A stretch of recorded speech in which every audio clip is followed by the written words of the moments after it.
که بیداند در پیرم چی ماند از این همه خروش و مستی و شور و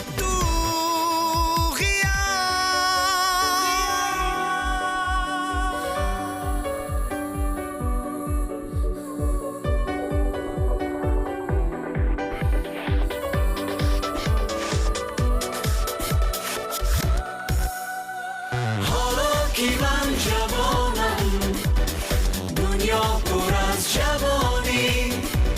هر جا که پا گذارم آنجا پر از جوانی حالا که من جوانم دنیا پر از جوانی هر جا که پا گذارم آنجا پر از جوانی راهنمایی میکند با کمال میل افتخار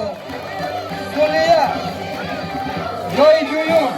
ژیمناز تاجیکی روسی رحمانقلوه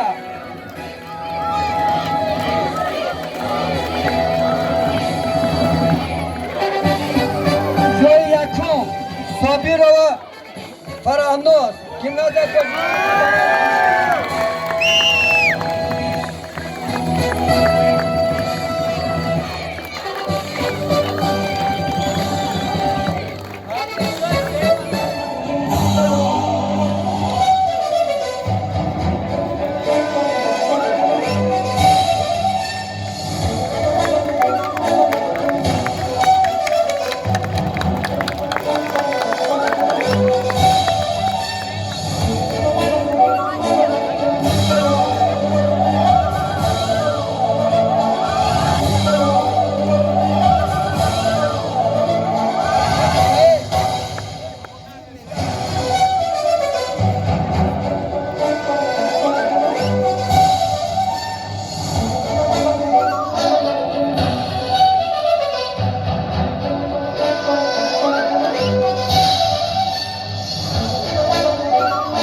برای اشغال نمودن جای سیوم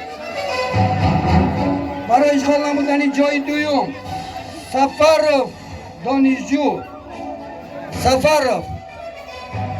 سفر مرحبا عبدی کمالزاده